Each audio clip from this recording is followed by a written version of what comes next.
Last time on Square Roots, we move in with our hot uncle and his neglected daughter, make friends with the poster child for gentrification, and help a teenage girl come to terms with her romantic fantasy escapism. Also, we meet a swell bear. He's empty inside, like all of us. Walking straight on into the lion's lair. Step on up to the play, 'cause this ain't no game. It's time to make history here.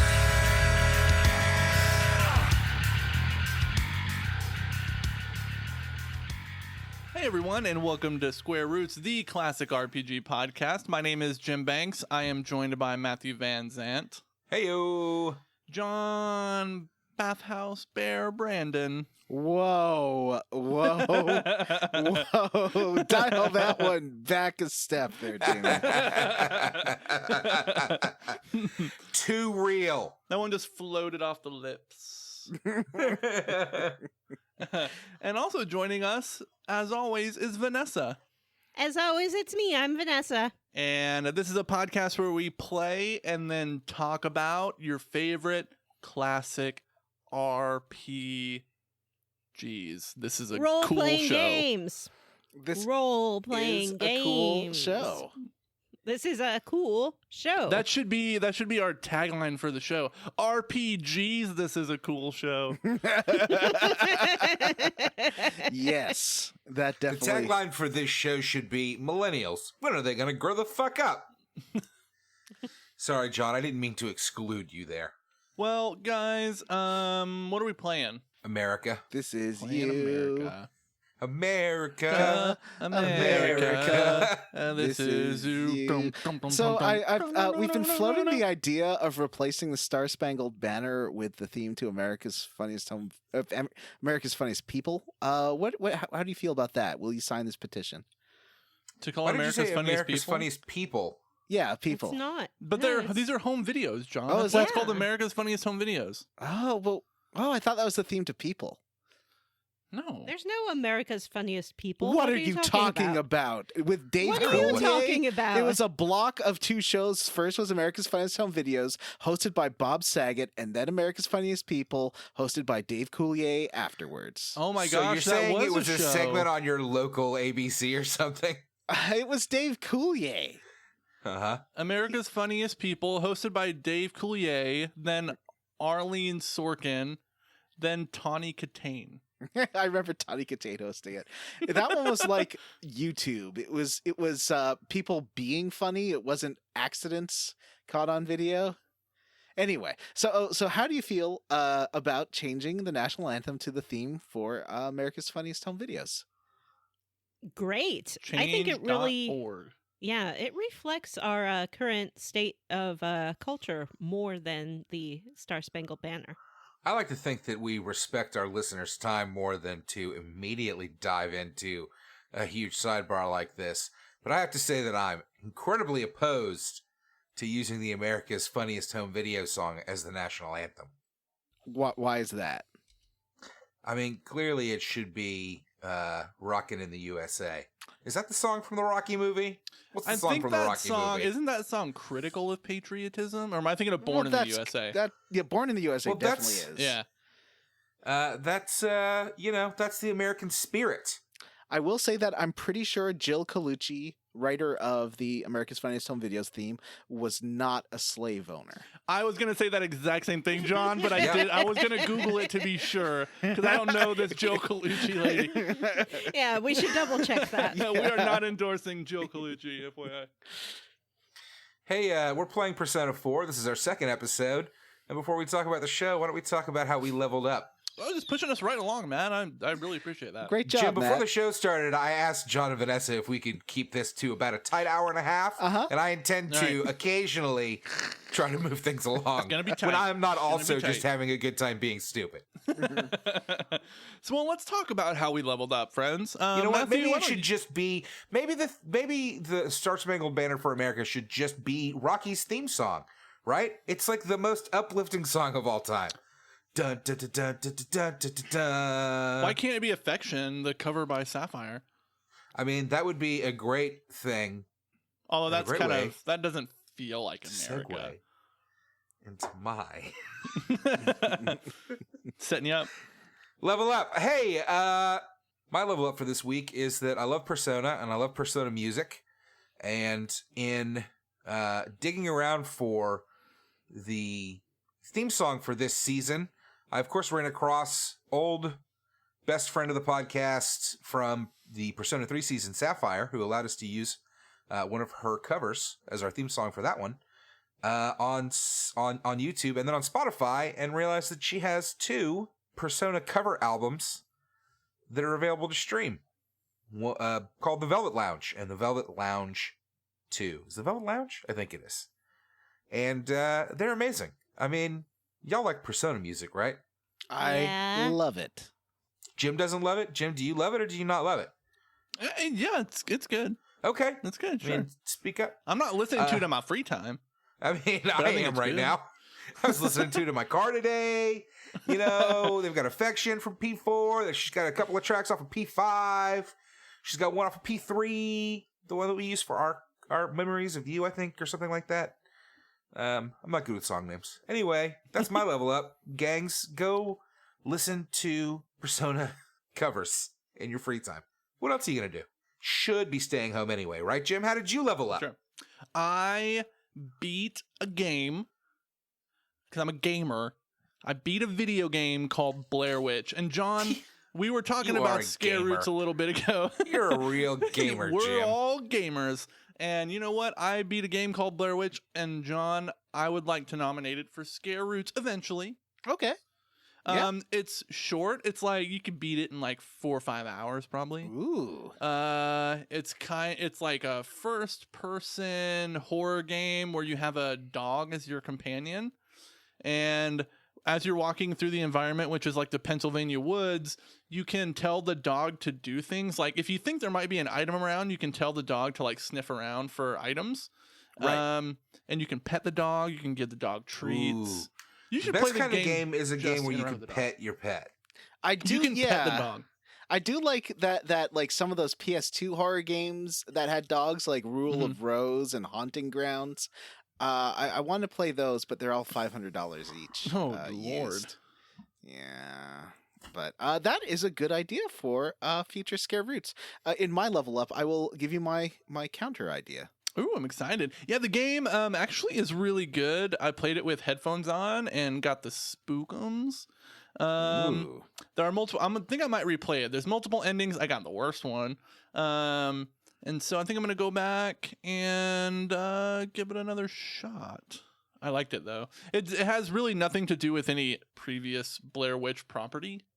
And only kind of uses that Blair Witch symbol from the movies is kind of the only thing that really carries over. Yeah. That seems like a weird use of a license. Yeah, it's really good that like it's good, like it fits within the canon, but it tells a different story. The setup is this guy enters the woods as part of a search party to find this little boy that got lost in the woods, and a bunch of spooky stuff starts happening to him. It's a good movie. I mean, it's a good game. It's not a movie. So it just kind of do Blair Witch, but as a game? Yeah, but like more, it tells a better story, I think, because a big part of the game is the backstory of you, the player character. Mm-hmm.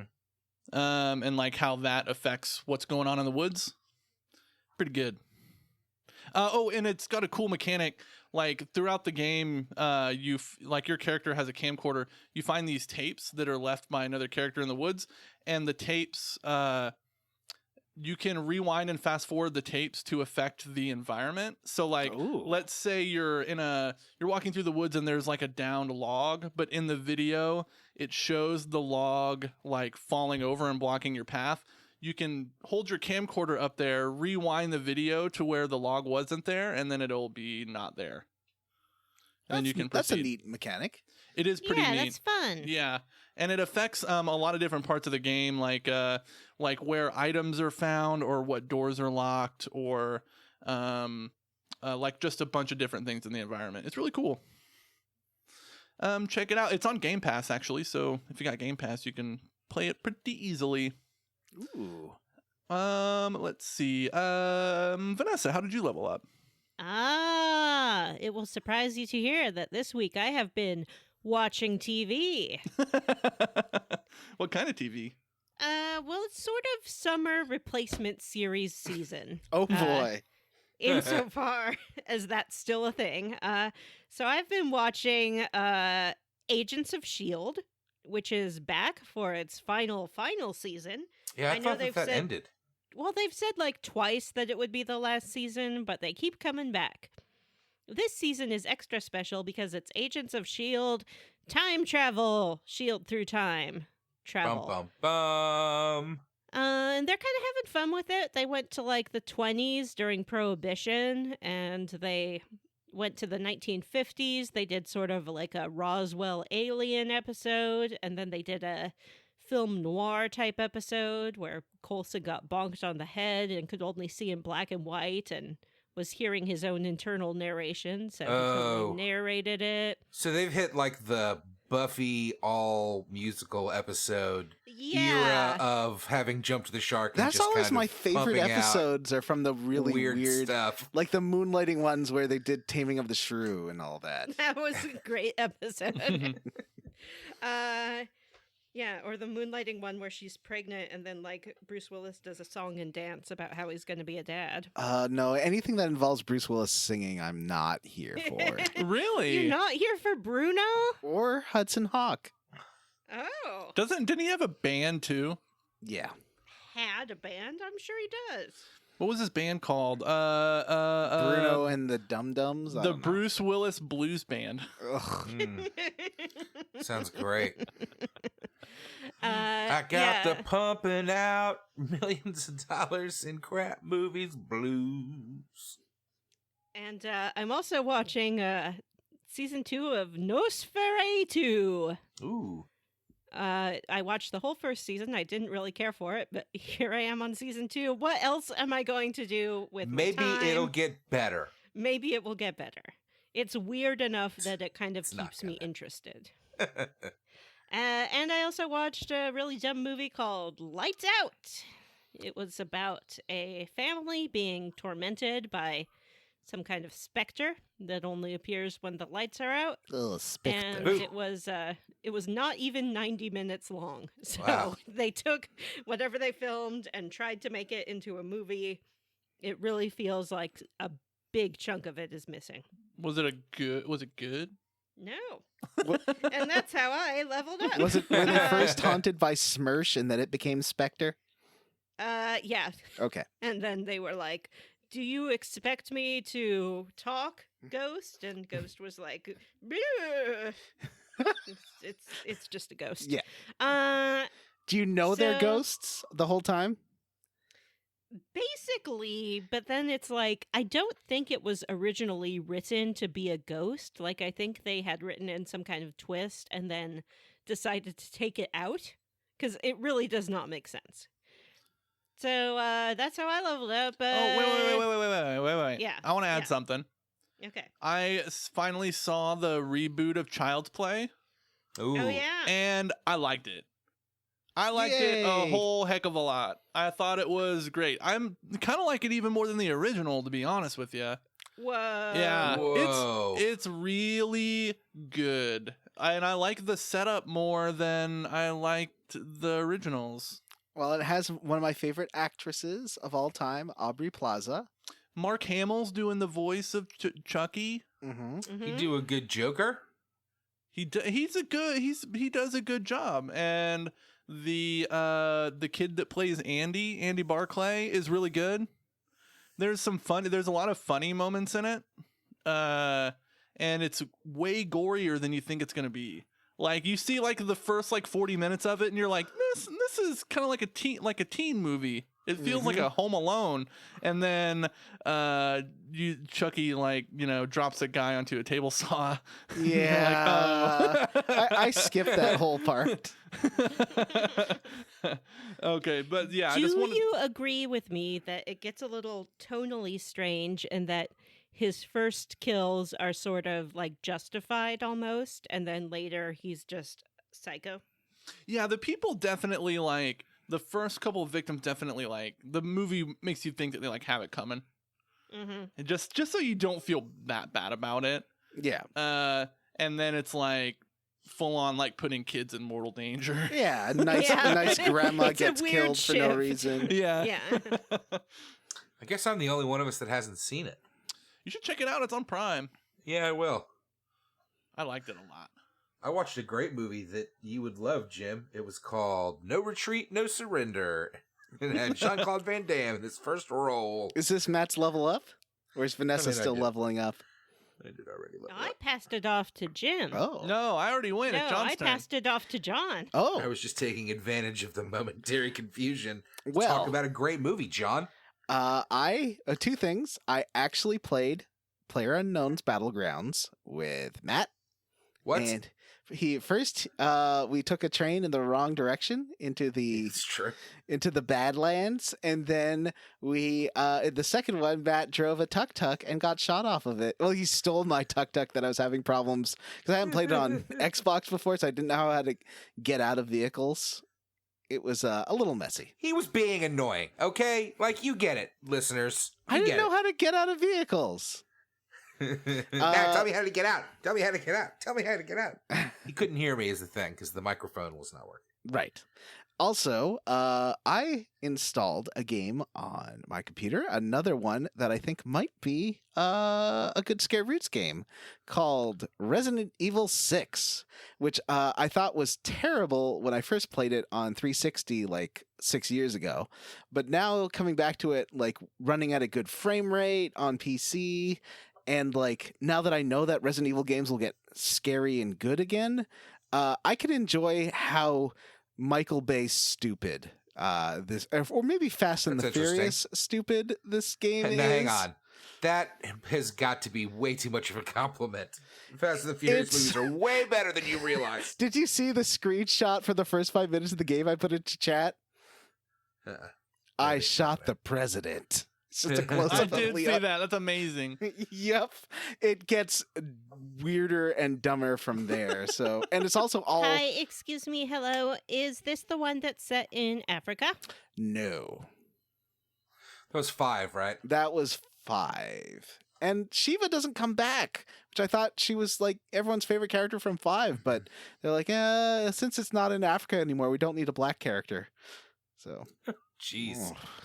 yeah, because she was And really now, good. What do you think of Chris Redfield now that he's a beefy boy? mm, Resident Evil 8, The Village.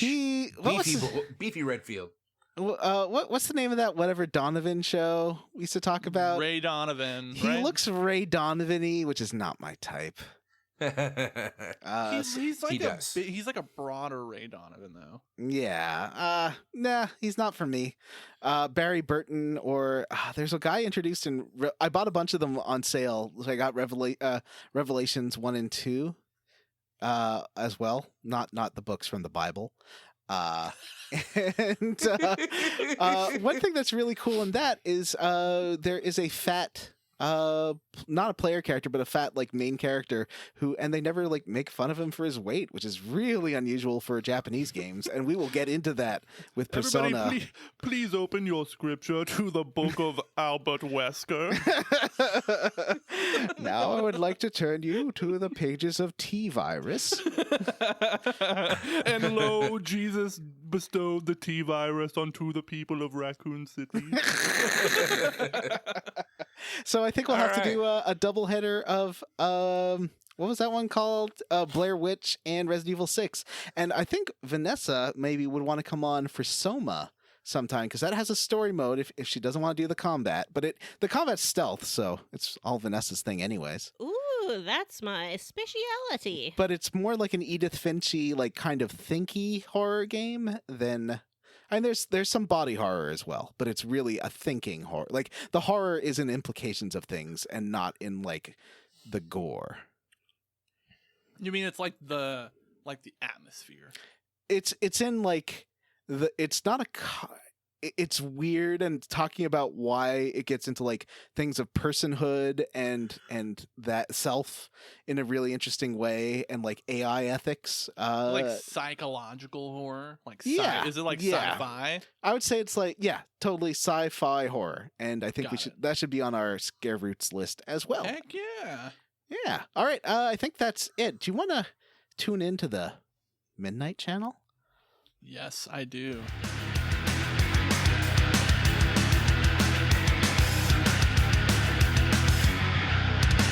Welcome to the Midnight Channel. What's the theme song for the Midnight Channel, Vanessa? You sound like the Crypt Keeper trying to whisper, John. You know, did I ever tell you that I thought, until I listened to the Flophouse, I thought the Crypt Keeper was female? Really? You didn't. I did? Well, I did. I thought Crypt Keeper was a female. But wouldn't it be more like, welcome to the Midnight Channel? Don't I have a voice more like that? Yeah. What Igor sounds like? I guess it doesn't have anything to do with Igor. Igor. Igor.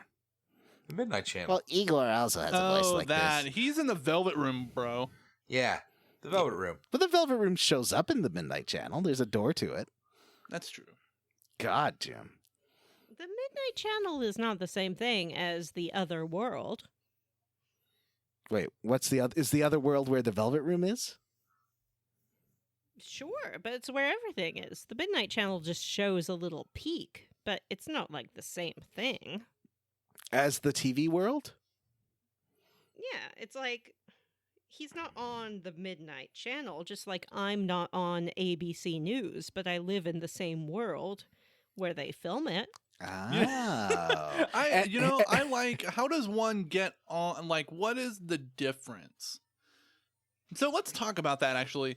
We have... What's the difference between being on TV and not being No, on like, TV? like because presumably the people who show up on the Midnight Channel don't know that they're on TV, or do they? They think Jim's they're like, hosting "Whoa, a I'm on TV TV show right now." So they think they're... but why? I don't know, Jim. Why? I don't know. Is there an answer? I guess we'll find out. What was that voice? I don't know. Why? My wife. Like it. It's his detective voice. It's like Columbo's catchphrase. And one more thing, but for Jim, it's why? That's a terrible detective like catchphrase. Why? Did you do the crime? Yes. Why? The answer is not who or how or when, but why? I did like on Greatest Generation last weekend, they made fun of in the pale moonlight, the delivery of "It's a fake." Which even like watching it by myself, I was like, that was a weird delivery of that line. I feel like that actor does that with a lot of his lines. All right. He's Shakespeare trained. Great. So when we start off, Yukiko. Oh, wait a minute. Vanessa, I have one more question. Why? Why? Why is Nosferatu spelled NOS, the number 4, A, and 2? That's the name of the show, buddy. It's his license plate. Is he on the internet? No, it's a license plate. Oh. Like a vanity plate. Oh, I thought Nat was making that up. Nope. Oh. We've talked about that show before. It's the one that's written by Stephen King's kid. Oh, yeah. That's right. Stephen King Jr. Right. Uh-huh. Jack King, I think, is his name. His name is King of the Hill. His name is what's the name of the Freeze King, or what's the name of the King Frost. King Frost? On Frost what? King? Adventure Time? Frost Jack? Jack Frost. Jack Frost. Jack Frost? Jack Frost. Everyone knows Frost Jack.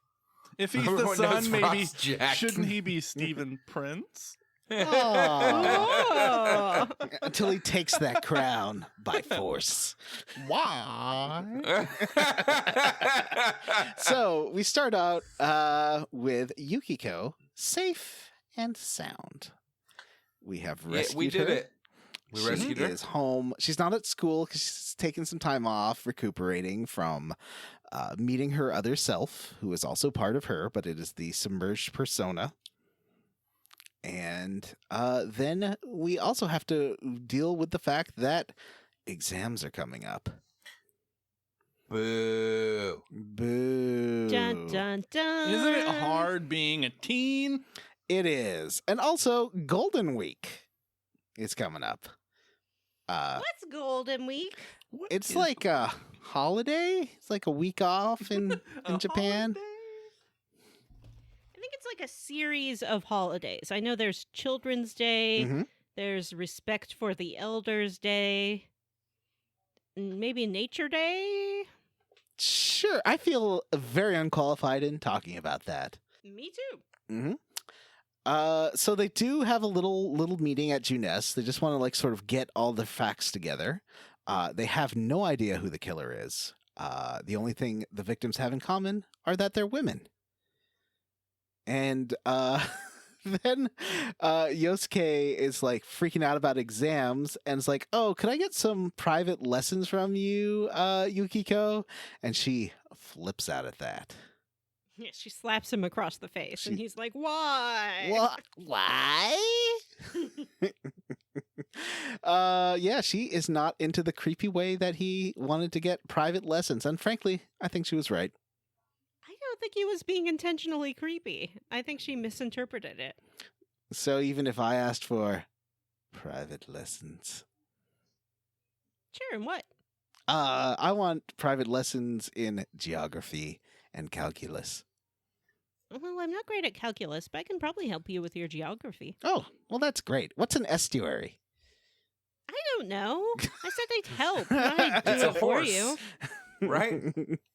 So, there's also I think we forgot to talk about it last time, but after we rescued Yukiko and then it hit the day where Yukiko would have been killed, we did get a weird cutscene of someone in the fog in the commercial district of Inaba just being like, "What?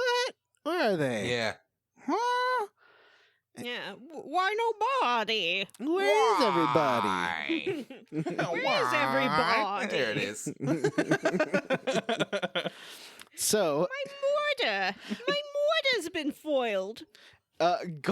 Golden Week is set up with Dojima and Nanako just blissfully planning their vacation. A Finally, trip to Walmart.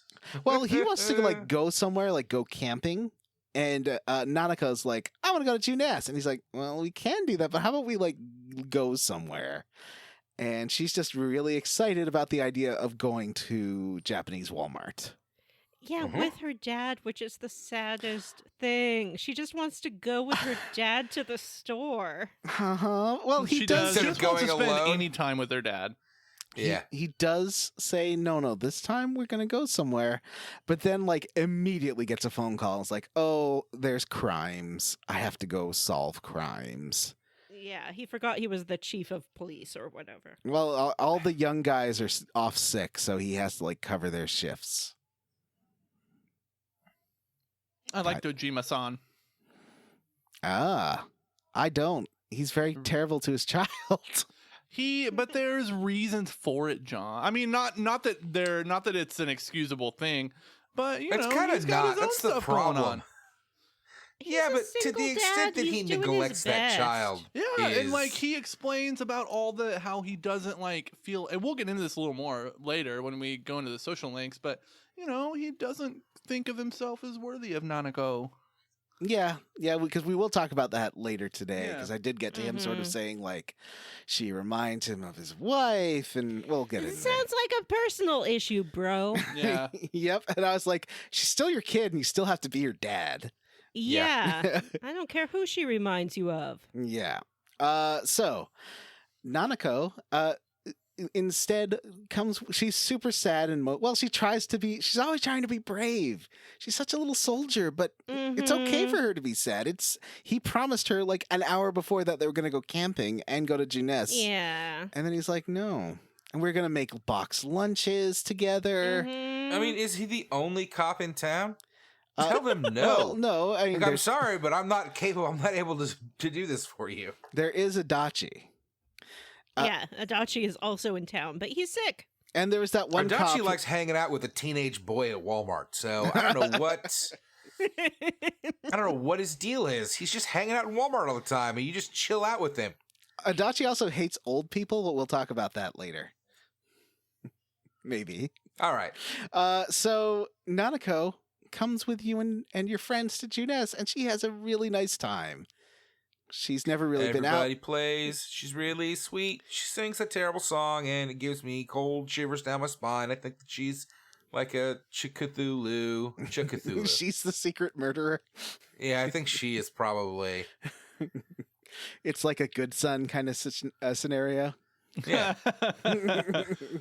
exactly. That's actually pretty good. The cop's daughter, he's always away, he neglects her. Mhm. She's a little 6-year-old Chucky, basically. Yep. Yeah. She Dude, like this movie writes itself. Let's do it. she like sneaks out at night and like murders all the neighborhood cats. Mm-hmm. Oh No, that's too real, Jim. yeah. No, I'm not plus, trying to make the Sopranos here. Nanako is the cutest. She's so sweet. Yeah, she comes and actually has fun with her friends, and then like the next day, like she does some training with you and Chie. That might have been just because I did some social link that happened to involve Nanako, but that was pretty fun too. Yeah, she tends to like pop up when you're doing your social link stuff. Yeah, and that's great. One other day they're like, well, I should go somewhere I haven't really been before, and so I went to the train station and nothing was happening there. But then I went to the shrine, and at the shrine was a fox with something called an ema, which is like this little wooden plaque with like a wish written on it, like a prayer. And it's left. Living on a prayer. Yeah, we're halfway there, Matt. Okay. Whoa. Take my hand, Matt. We'll make it. I swear. You meet the Foxy Fox, and he's a good foxy boy. Mhm. I think he barks. Does he howl? Yips. What does he yips. do? He does something that I was like, Yip. Fox don't do He that. goes, yip. And he does howl. Does he There's like a howly sound effect when he yips. They do give him like a wolf howl. So he's like a magic fox that heals your party.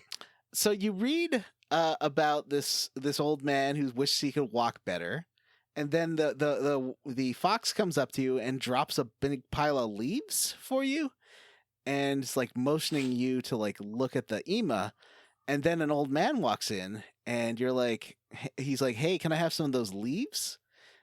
And yeah, you give it to him. He's like, these were I used to use these all the time. They used to grow on the mountains, and they'd help me with my aches and pains.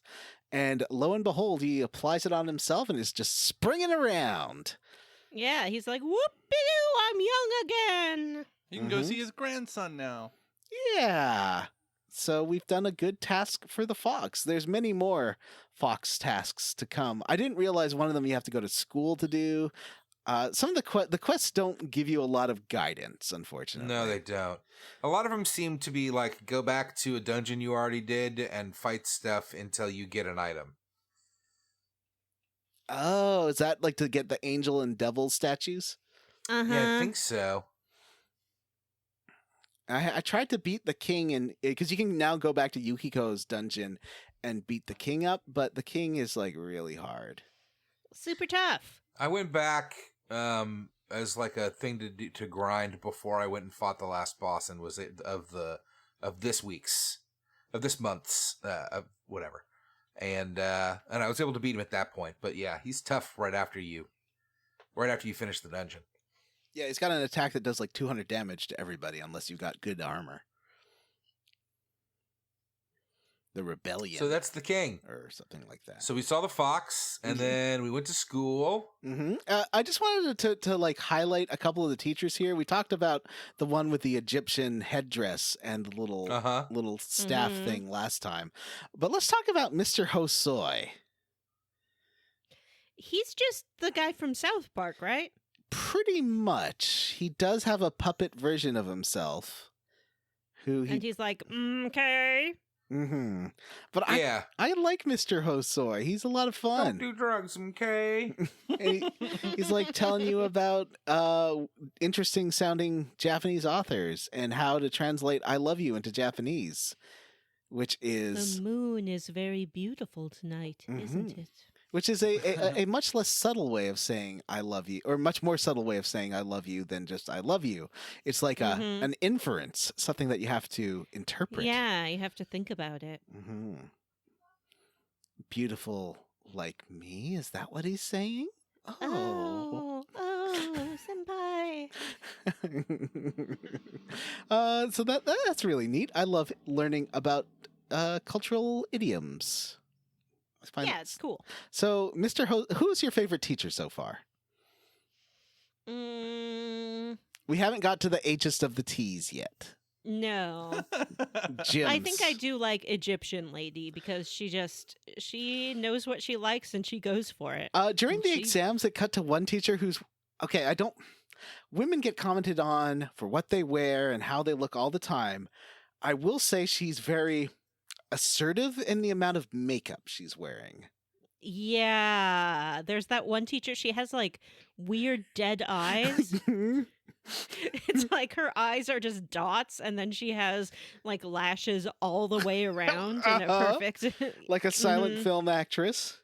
And Mhm. giant. She's really done like the brightest shade of lipstick possible. Yeah, I took a screenshot where you know how sometimes the character will be right in front of the camera because it like goes off you. I got that Oh. of her, and it terrified me. Okay, let's use that for the send that to me. We'll use that for the episode art for this episode because she's great. Do you know who we're talking about there, Jim and Matt? Which Nope. one? Too much makeup lady. I know who you're talking about, but I don't know that I can picture her. She's just it's just one of the random teachers you get. I'll keep an eye out, but I don't think I. She's a lot of recognize the fun. description. And so there's one thing that really makes me miss living on the East Coast. There's a thunderstorm, and what happens sometimes with thunderstorms, the power goes out, and you find out Chie is scared of lightning. Poor Chie. Yeah, and Poor Chie. I thought this would mean that her weakness is lightning, but it's not. She's weak against fire. Yeah, she's Ice Girl. They should have thought about that and made her weakness lightning. Yeah, but then she would have to be wind. Then she would have to be wind, John. Yeah. Yosuke's wind. Well, they But could she's swap. ice. Yosuke is wind, John. I understand.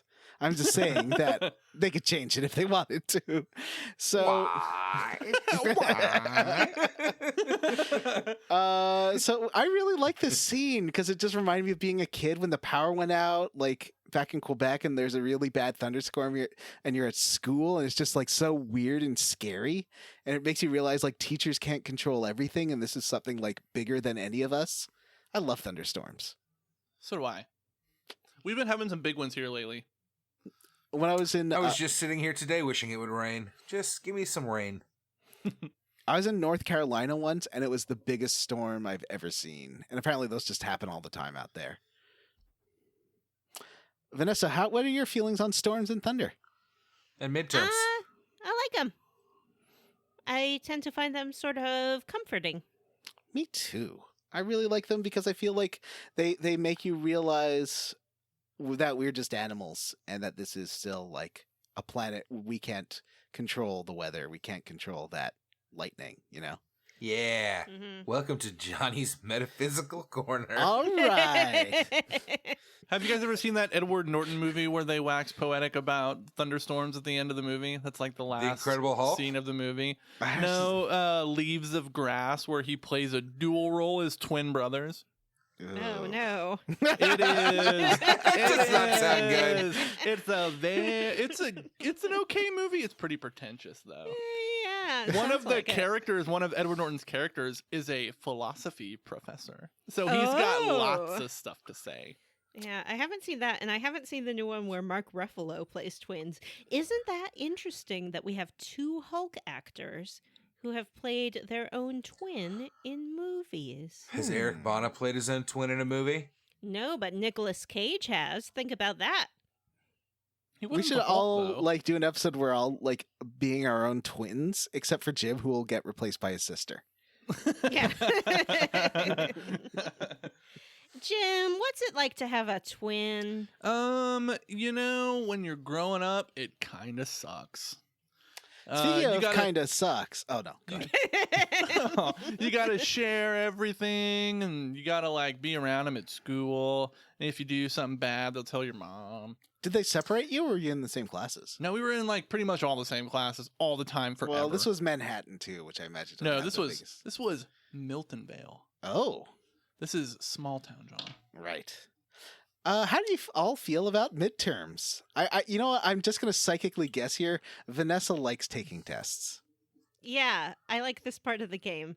And I promised myself that I would not cheat and look up the answers.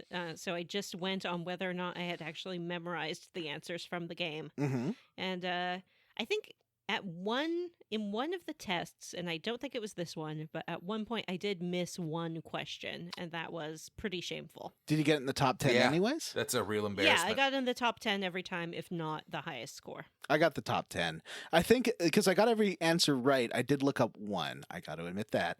But my knowledge is just, I think, okay. It's not. Yeah, because on the last day, it goes off your knowledge. So in this one, I got top 10 because my general knowledge was not high enough. I have been studying at the library when it rains a lot of the time, although you might as well just go for the big beef dimension bowl, because that ups your knowledge as well as two other stats when it rains. Yeah, diligence and courage and expression. Oh, it doesn't do knowledge. Oh, never mind then. Nope.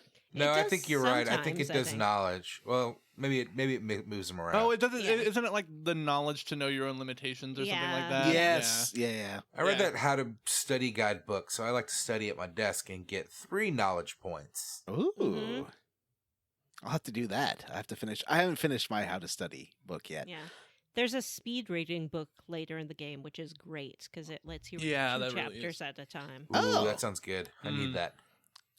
So we all got in the top 10? Yep. Okay. Well, that's fine.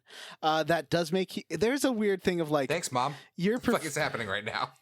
your performance at school does lead to more popularity, which is I think the inverse of not real life, of North American life, where no one likes a nerd. Eh, At least maybe I just Yeah. went to like a screwed up high school maybe. No, I think that's kind of generally the rule because people are like, you're making the rest of us look bad. Yeah. Although I only in some subjects did I ace tests. Otherwise, I did poorly. Yeah, me too.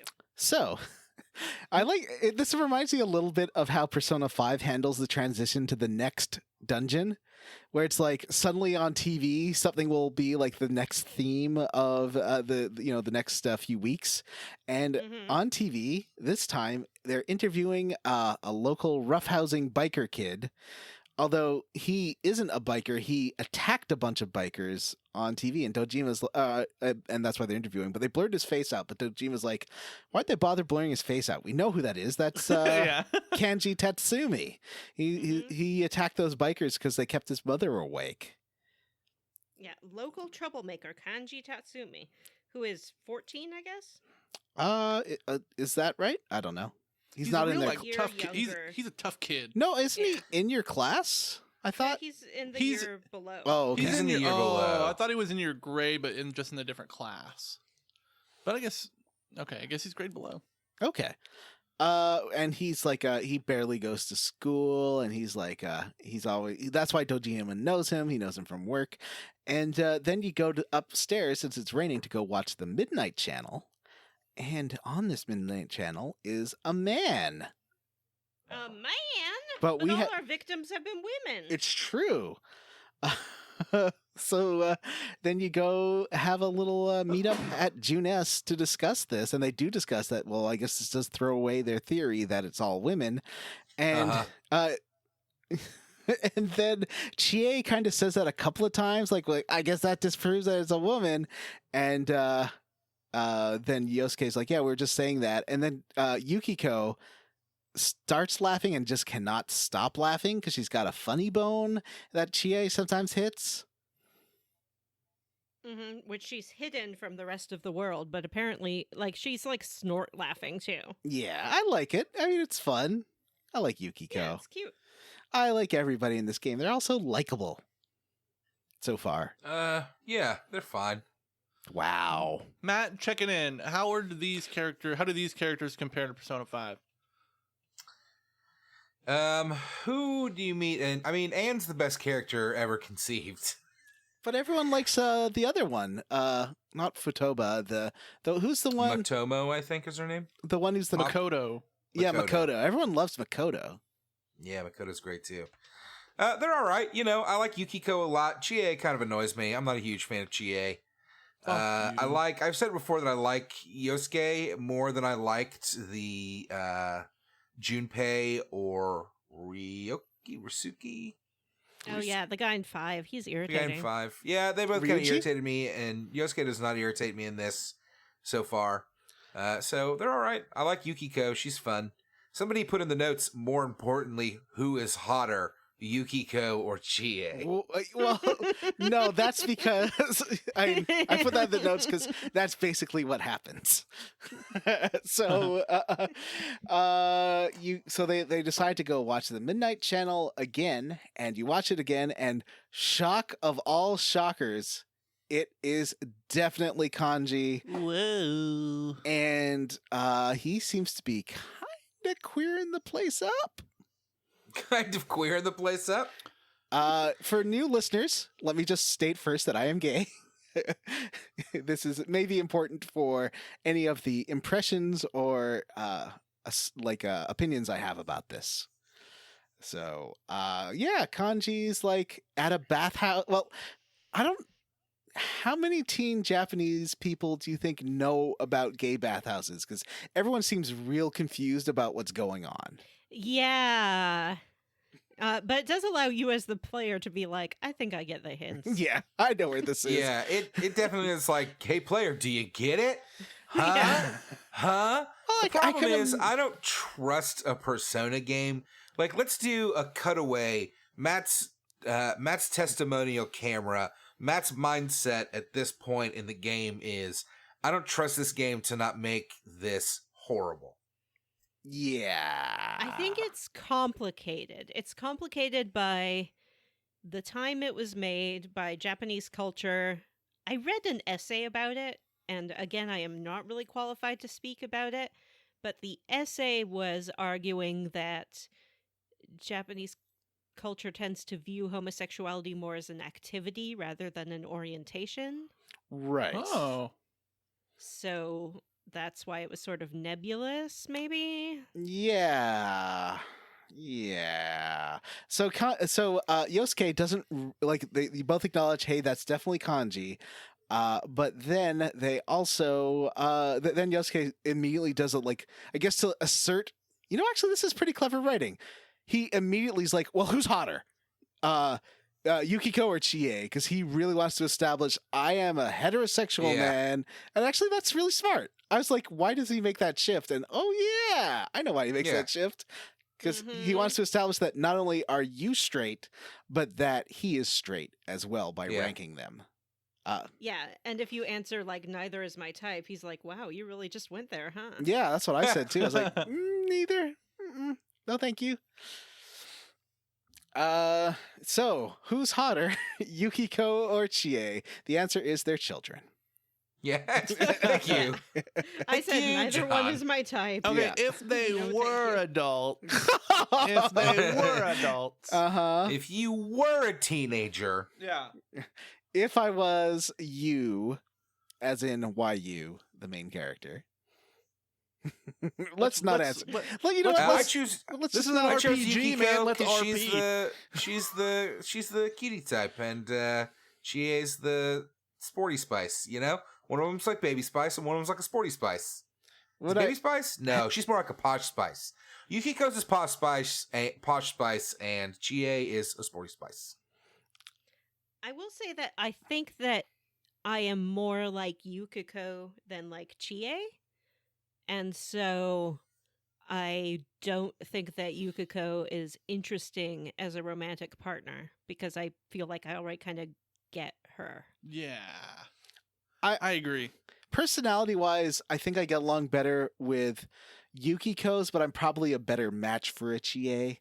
Like, because someone has to be kind of a jerk to get along well with me, and Yukiko's I just stomp all over accidentally. Don't stop me, bro. I don't know, I'm not a fully Yukiko. I'm just saying. No, you are assertive. You're more Chie than Yukiko. Sorry. Do you think so? Yeah. Wow. Yeah. Yeah. Sorry, I've learned Vanessa. a lot about myself. You'll have to meet the shadow version of yourself now. Yeah. And she'll be like, I like to kick ass. And I'll be like, you're not me. I like to be a pretty princess. Oh boy. Yeah. So then where was I in my notes? So you go meet up the next day, and Yukiko actually knows Kanji because his family runs a textile shop, and her family's in buys textiles to decorate. Yeah, and she kind of says that he wasn't always such an ass. Mm-hmm. Now, when you get there, there is a smaller teen boy with like a denim suit and like a 60s matching 60s mod hat there. He's very dapper. Yeah, I would love to dress like him, but I don't think I could pull it off. I think you have to be very slight to dress that dapper. Yeah. He's like a stick. Mm-hmm. And he has sweet floppy hair. Oh no. But he's a tiny child. Oh. Y'all just talked about who was hotter, Chie or Yukiko, for like 2 hours. I thought that I came down pretty non-pervy with my Spice Girls metaphor. That's what I was going for. Right. I'm being oppressed. So the teen boy with the hat is there. And he was, I guess, just talking to Mrs. Tatsumi and then heads out. One thing they do notice, because they're asking if Kanji's around and he's not, there is a scarf there that is exactly like the scarf they saw Mrs. Yamano have back in that first room, the room with the noose. Yeah, it was the one tied up as a noose. And doesn't she confirm, oh yeah, she bought it here? Yep. And she almost bought 2 of them, but then returned. That's the one she returned because for some reason she didn't want to give a gift to a man. What? How strange. I love the mystery music that plays anytime something mysterious happens in the game. Do do do do do do do do do. That is pretty great. Have you ever seen the Seinfeld episode where they put on Persona music over it? No. Oh, I'll put those into the Facebook group. They're really fun. Because that one works really well. Yeah. So then they walk outside and they find Kanji and the smaller young man there. Scarf boy. And Or hat boy. Hat boy's like, yeah, I'm interested. Let's meet up tomorrow. And then I love Hat Boy. and then Kanji's I do. like, wait, he's interested in me, but he's a man. What's going on? Things are a little weird here. And Kanji's like, blush, blush, blush, blush. Mm-hmm. And then he sees suddenly all 4 of you stalking him, and he chases your whole gang. Yeah. He's like, what the hell are you doing? And they just run like cowards. Yep. They're like, oh no. Yeah, so they sort of go back and discuss things again, and they're like, okay, let's put this together. Kanji's mom is a woman who knew Mrs. Yamano. Same Mhm. with Yukiko's mom, and it seems like the killer's going after the children of people who knew Mrs. Yamano, and the motive makes absolutely no sense whatsoever. Mhm. Ooh, I think that I've figured the mystery out. Oh, really? Yes. Ooh. All right. Here's what I think. Some sort of god or devil or magical force of nature is warping people and making them into have persona types and sucking them into the TV somehow. My point is that there's not going to be I don't think there's going to be like a killer. I think it's going to end like all JRPGs end with you killing God to save the day. Wrong. Yeah. Well, Matt, I think you're both right and wrong. Very wrong. He's like 30% right. Yeah. I think we should not confirm whether Matt's theories are right or wrong. We already did, in an Vanessa. effort to keep him totally unspoiled. Okay. Well, then, Matt, yes, you're totally right, or maybe you're totally wrong. Could they make one of these games where it's like, oops, it was your best friend the whole time, actually? Because that would be fucking great. Remember no, I guess I shouldn't talk about that because we have not all played 5. Never mind. Well, I mean, Colonel's Bequest. Remember in 3 when the last boy just showed up and you were like, oh, look, it's, I guess, the last character. He's like a fucking blank slate. Remember? Oh, yeah. Remember? And then it turned out to be the bad guy. And Well, it was like, I tried to he become was like human. Thanos that was being summoned by the teacher. The teacher was the bad guy of 3. The boy was kind of just a force of nature. He wasn't necessarily good or evil. Remember when we got crucified in that game? I can't wait till we man. get crucified That in was crazy. Xenogears. That's gonna be so good. Imagine living in a world where we've all played Xenogears. I have it. I've got like 10 hours into it, maybe. I'm looking forward to it. I've definitely enjoy- watched people play it, but I myself have never played it. Okay, friends. We're so off track. All right. Do you guys so- think Chie has played Xenogears? Yes. Chie's played Xenogears. So Kanji is Oh, skipping. you want to go to her house and play Xenogears? Teenage Jim. Kanji is Teenage skipping school the next day.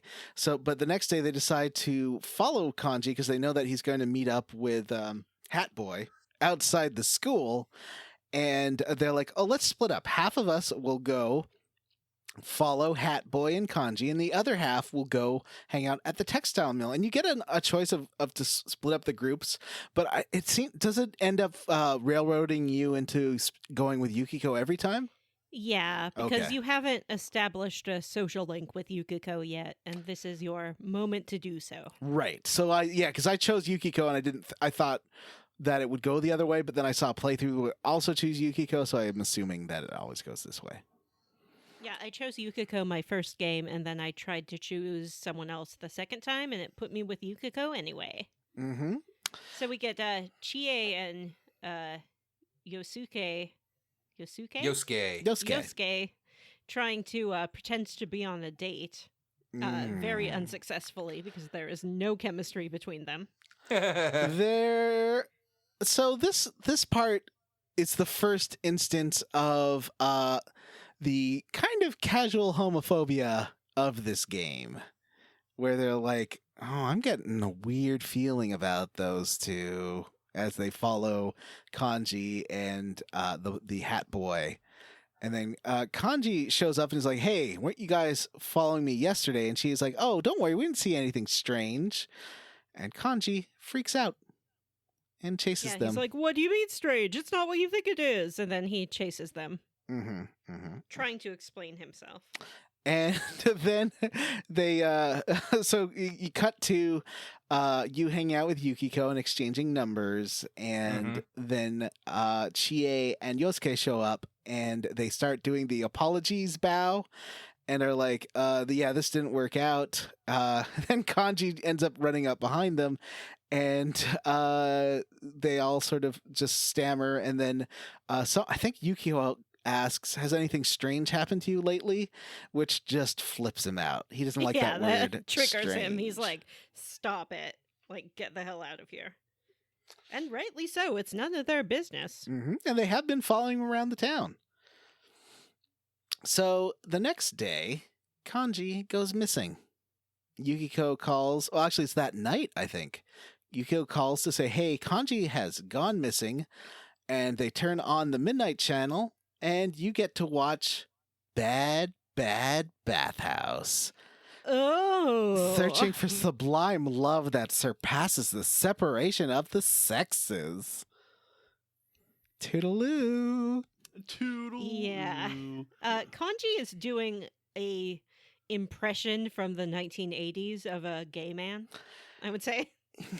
Yeah. Which, so there's a whole thing about it. Like there's a documentary which for some reason only really interviews white people. It was kind of a bad documentary about the gay voice and like how men who have that voice feel very uncomfortable and wish they talked like real men and like just hate how they sound. And it is kind of the it's the stereotypical voice like this. Mm-hmm. And that's what Shadow Kanji is talking like. He's just all about it. Yeah. So what's up, sister? Oh, tell me everything, because I am thirsty for drama. Mm-hmm. Yes. I don't even want to do it. You know, it's tempting to start just like launch into it, and I don't think it's okay for me to do, really. Now, I will say, as a child, I took many years of speech therapy because I used to really lisp with the TH. I used to have what was called the gay lisp. So, yeah, having him be like a super lispy caricature is it's a little uncomfortable for me. Yeah, but at the same time, I think it is meant to reflect his internal struggle. Right. So it's like the only way that he knows of to be gay is to be like this stereotype. Yeah, well, once we finish the castle, we'll flip back onto this, because I think there's a lot of ways you can interpret how this resolves itself. It's very interesting. There's a lot of symbols. And from what I understand, American audiences and Japanese audiences tend to see it completely differently because the cultural context is so different. Right. And that Japan has, yeah, like you're saying, the idea that homosexuality is a thing you do, not a thing you are, which sort of erases homosexual identity, and it's a whole other issue. Yeah, I think it's a way to sort of acknowledge that it exists, but keep the pressure for societal conformity. Yep. So the next day, so after this, Yosuke calls and is like, "What was that? That was weird, huh? Well, he's a strange guy, huh?" Yeah, Yosuke is kind of in denial, and also a total homophobe. Yeah, he definitely has what is called gay panic, where he believes he is in a situation where someone is cruising him and flips out because someone finding him attractive is bad, because it could imply that they think he too is a homosexual, which he thinks is negative. Yeah, Yosuke's trash, essentially. He's just a trash boy, and I hate him. He's a teenager, and people can grow out of this, I think, with exposure and experience. Exposure? Well, look, I can't even do it. I tried to do knowing- the gay voice. by and that I just I sound mean- like the Mad Hatter. Knowing gay people is a good way to become less homophobic. Although not That always. is absolutely true. Because a lot of times they'll be like, I have gay friends, but also I'm going to vote against them having rights. And that's a whole thing too. But anyway, so the next day, they all go to Junes, and they're about to go into the TV. Wait, where'd my Fox thing go? I don't know where it went, but I'll tell you what happened. Oh, it's the next day, that's why. Oh, okay. Fox is the next day. This day is all about finding information. Oh, yeah, that's right. So they all go into the TV, and Teddy is there. And Teddy's like, I know someone's here, but I don't know how to find him. You got to give me some information. I can sniff that out. Yeah, he needs more deets. Yeah, he's got to He get... got a nose for deets? Yeah, he's got a sniffer. A For sniffer deets. that needs deets. It's weird. So they all head back out, and then they need to walk around for more information, which the Scooby Gang here decides to do by just walking around Main Street and asking about Kanji. Yeah, they're like, what's up with Kanji? You know Kanji? Canvassing the area. Yeah, they're canvassing the area. You do find someone who's like an old man who's like, "Oh yeah, doesn't that weird boy with the hat hang out at Walmart sometimes?" That's He's like, he convenient. hangs out there, but not today. Like, look at his Yeah, really- that was lame. Mm-hmm. If you go to the Jew Nest, there is a lady there who's like, "Yeah, he'll probably be here tomorrow. Why don't you check again tomorrow?" So the next day, you have to go back. Hey, quick question. In, I think, Persona 5, I don't remember in Persona 3, we got more areas to kind of explore as the game went on. Is that going to happen here? Or we got what we're going to get? I actually don't know the answer. I think you more or less got what you're gonna get. There are Hmm. a couple of exceptions. We did go to the city. I went to the city with Yosuke, but I didn't get to walk around. It was just a cutscene. Yeah. I figured maybe some of those shops in the central shopping district will maybe start opening Oh yeah, up. I think like yeah, the pharmacy. It's true. Yeah. Yeah. Yeah, So- you get Because to I go know to, that by like, the end that of the other whole Persona area. games, they just kind of like let you have everything you wanted. There's like a million shops. There's not a million, but there's definitely more. So when you go back to Junest the next day, the boy with the hat boy is there, and he said, "Oh, he's like, yeah, He's got to get the full title every time. The boy with the hat boy. you got to know, like, yeah, I know you're probably here asking about Kanji, and let me just tell you two things. One, and this is highlighted, he is an odd person, and two, he has some sort of complex. Fuck you, hat boy. Fuck you. What the hell is wrong with that guy?" Yeah, Halfboy is just like, oh, I see. Well, let me tell you everything I know about him. He is mentally unstable. Do you think Hat Boy thinks he has a complex because he's not accepting his advances? I don't know. Who Or knows? because I don't know. Well, I mean, I do. I because I've know. played the whole game, but Yeah, I'm not I gonna know. say. So the next day, you head on over, or no, that day, you then go to Junes, run into the TV, and ask, but before you do, the fox is there, and the fox wants to come with. Yeah, and Yukiko's like, "There's a fox here," and it's just sitting there looking at them Mhm. in the After food this, court. anytime you meet at the food court, it's just hanging out with you at the food court, and it's my Yeah. favorite part. I love that fox. I don't love that fox's prices. So the fox comes with you, bringing those leaves that we talked about before that are curative. Basically, can he restore your SP as well? I know he can restore. Yeah, So he can basically make it so you can keep on exploring a dungeon. Does he even restore your HP? I thought he only restored your SP. Oh, maybe. I Oh, think that's he does fine. Both. So he does that in return for like, at first 25. 80,000 at first, right? It That's was sort of 25 for crazy. me. I could afford it. Maybe it's depending on how much SP and health you have Yeah, left. maybe. And you can talk him down by doing those EMA favors for him. Mhm. So I got to get on that. Yeah, for sure. That I'll seems lem- because if you can go do it for a few thousand, then you can play these dungeons indefinitely. Yeah, Mhm. for sure. The little missions and stuff that you do for the fox are all pretty easy. Yeah. At least the I- ones that I've done so far. Mhm. And I do like how avaricious the fox is. Like, he just wants money. Is that? Yeah. But he wants money to like help out the community and build and support the temple, right?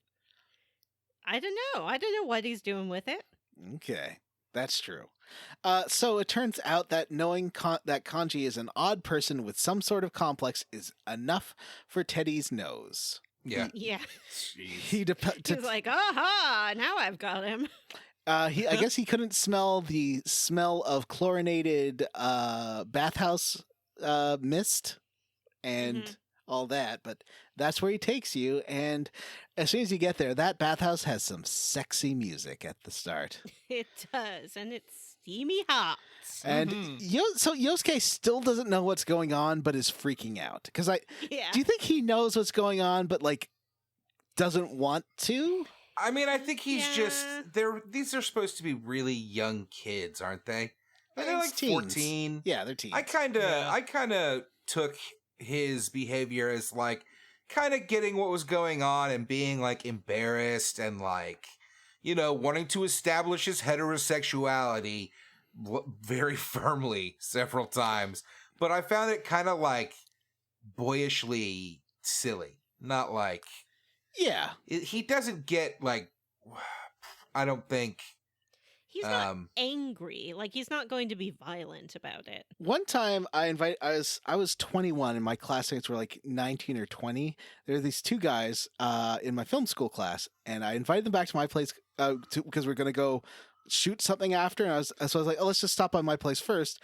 And I like ran from my car to pick something up. And on the way, they're like, we're not gay, right? Like, yeah, thanks, great. And then I went to like my house to grab something. Like, it wasn't for that at all. Yeah, but maybe I guess that that's is like insulting. That's like the But Yosuke. they're adults and should. Well, 19's also pretty stupid. Yeah, I mean they're like whatever. They're fine. Like I was like, great. Yeah. No threesome? That sounds really awkward and Oh, uncomfortable, John. I'm no. sorry. It's okay. John, what's a bathhouse? A bathhouse is a place where you can rent a room for a couple hours so that you can have intimate times. Also, usually it'll have a pool or like a sauna and a steam room and like a jacuzzi. And they are historically queer spaces for gay men or for bi men or exploring. And they are mostly like people inside will have towels but are cruising each other silently. Like there's it goes back to like 50s and 60s and 40s gay culture of like you can't talk, you can only communicate using like body language and signals. It's really weird. Because so many people even now at those places are just like, that's one of the reasons why kind of it's sort of weird for, I mean, there's still gay men who go, but it's mostly like closeted married dudes.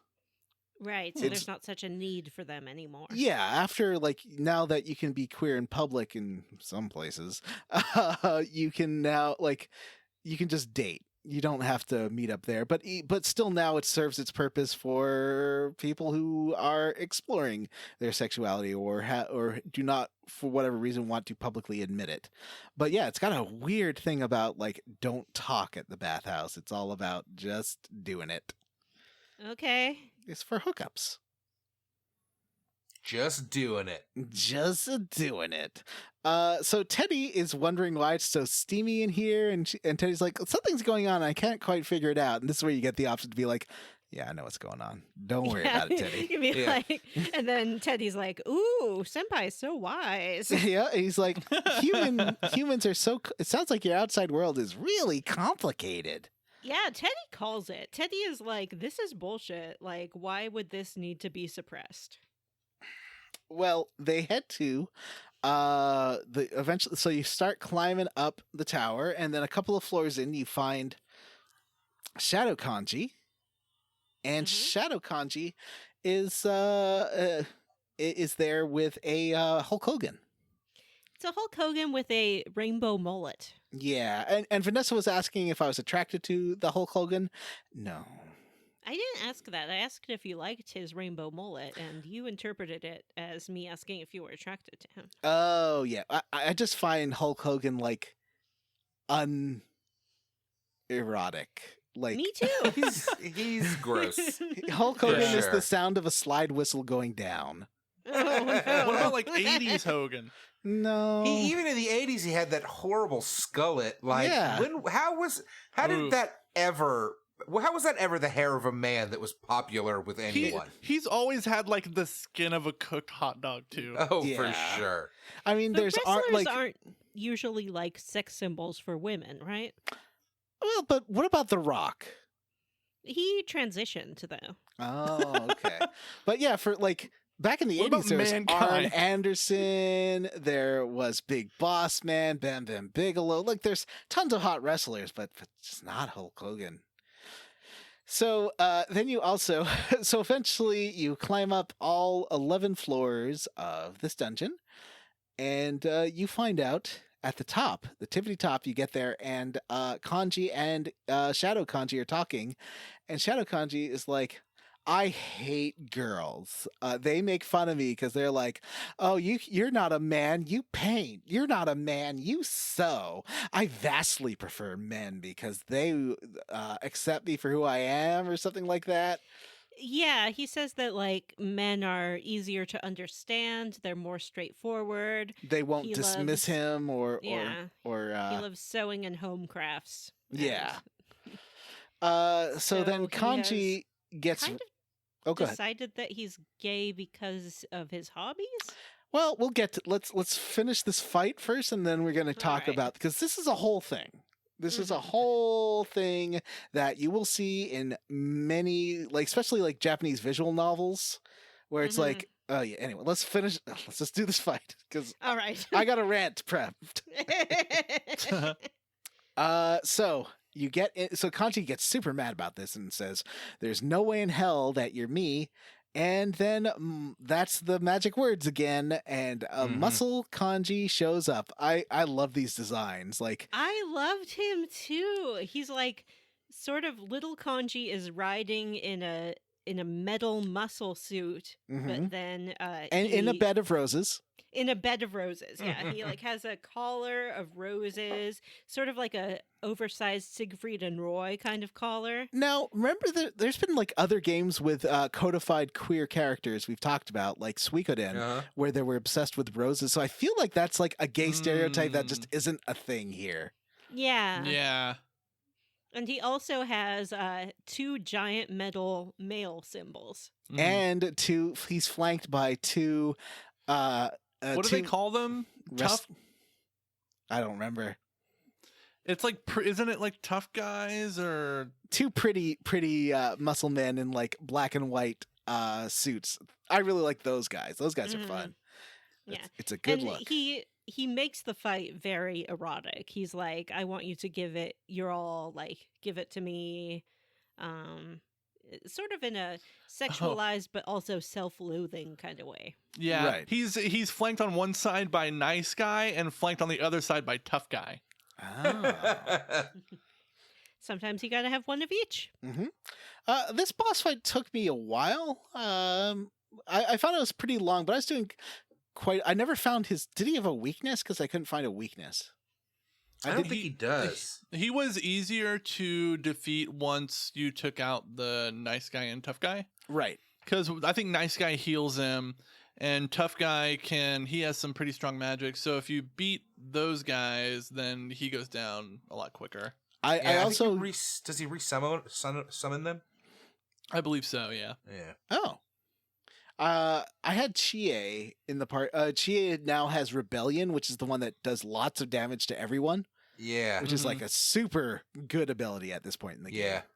So I was using that, and that like because I also got I got a random skill card that just upgraded a skill to like the better version of it. So Rakunda turned into Maracunda, which is like Ooh. defense down on everybody. That's And so, Oh wow. That's like I always forget how reliant, well, not reliant, but like how much of an edge you can get in combat with buffs and debuffs in this game. Yeah. right. It's like it feels like a cheat code in the early part of the game. But I Yeah, mean, my strat for this fight was to use, I don't know what the skill is called, but it's the one that raises the entire party's like evasion and right, that's a really hit good and one stuff. too. So Yeah. I didn't have a tough. This one took forever. I just chipped away at him, but he only hit me like once every 3 turns. Right. Oh, that's a good idea. I have a bunch of, I think from doing the dungeon again for Yukiko, I got a bunch of like the items that do whatever Rakunda does. Like it'll do like attack up or defense up on everybody, and those are super useful during fights as well. So I was using those anyway. So the fight's over.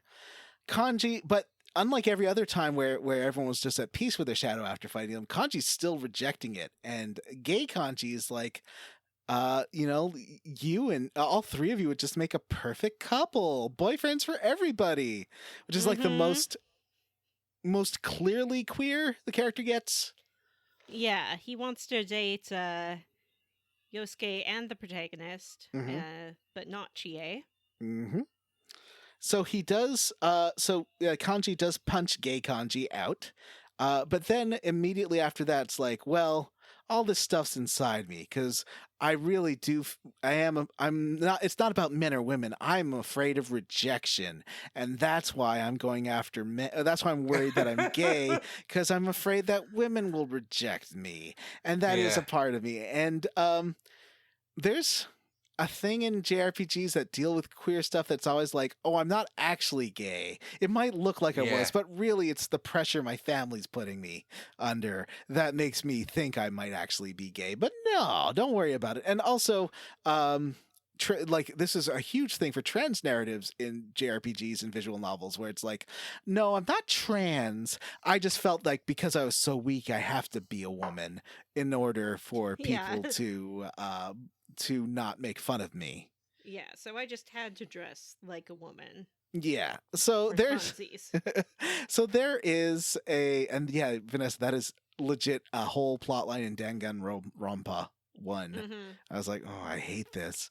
So yeah, this is a thing that like people online are like there's a really good thread of, hey, I know like Kanji and another character are not actually queer representation because the game says it's not, but you know that was a script from the 2000s. You can in your head you can make them be whatever you want, and that's fine. So from now on, Kanji is gay or queer, and Mhm.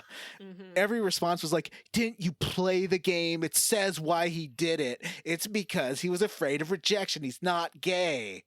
Yeah, but then he sort of continues to be attracted to male characters. Mm-hmm. And he And- like he does say this is a part of me, which like the narrative just doesn't want to go there, at least as far as I got in the game. It doesn't want to say Yeah. that he's gay and kind of takes a really cheap way out that I didn't like.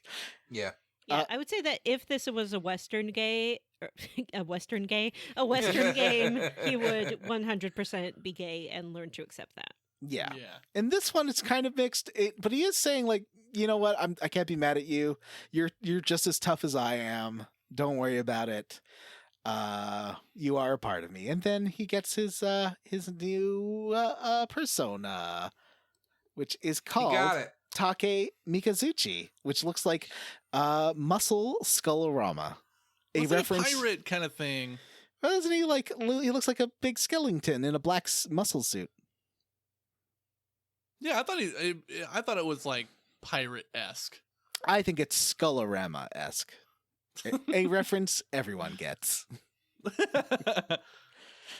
So Kanji faints. He keeps like saying that he's fine, but they're like, no. And Yosuke takes him home and is like, I'll just tell people I've just found him like this. Don't worry about it.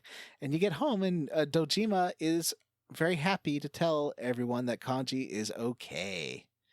Mm-hmm. We And did you have it. dialogue options where you can be like, I know. You're But like, I never chose those because that would be stupid. Yeah. So there's a couple the only real story event that happens after this is that well, first Dojima questions why you were at the textile shop in the first place, and then you're like, oh, because Yukiko's mom runs the shop, don't worry, or runs the inn, and Yukiko had to go there. He's like, okay, that makes sense. One more thing. Why? But the only other story element I want to cover before we go is Tanaka is back. Yeah, it's a Yay! yeah, it's a There are actually lyrics to this song, right? Yeah, but they're- I don't know what they are. but they're in Japanese. Oh, that makes sense. Tanaka, listeners may remember from Persona 3, is the salesman who was the Devil Arcana in that game and sort of takes you under his wing as his protege. He's to a learn how to real scam creep. people. He's a creep. Yeah, he was like, you're young and handsome, and you're going to get all the ladies to buy whatever I want them to. Like, it's very strange. So how about we step on over to the social link corner? Bleep bloop. Everybody get into the elevator and we can head down to the next floor for our meeting in the social link corner. I just want to talk about. I haven't. I got to level 4 or 5 with Nanako and Dojima, and let's just say this house it's not a happy house. Nanako keeps like wanting to talk about stuff. Like if she even like mentions the mom, he gets mad. And he like I was hanging out with Nanako, and oh yeah, she was out with everyone, and Yosuke's like, oh yeah, well your mom would like this. She's like, my mom is dead. Jeez. And just like every time you go hang out with Nanako, it's just so sad Mm-hmm. because she's always like, Now, She's like, I'm alone. I did. I have a social link question. Sure.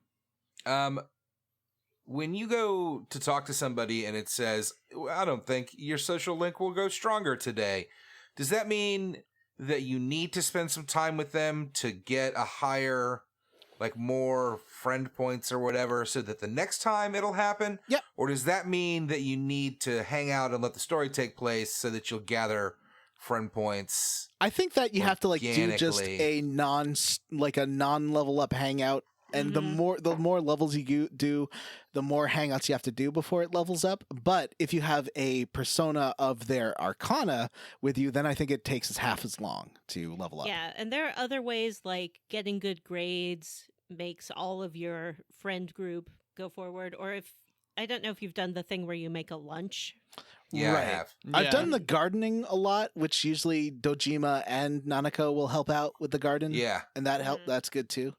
But Mhm. there are a few, there's some where you need to like level up a particular skill and it will tell you if that's the case. And there are a couple where the story needs to advance and it will tell you explicitly like your relationship won't become closer until you solve more of the mystery. Yeah. Right. uh, Mhm. So there was one time they're like, oh, we should make dinner for Dojima because he's coming home soon, but Yeah. I don't have any of these pickled radishes, and I'm like, well, let's just go to Juness real fast and come back, and then we'll make him dinner.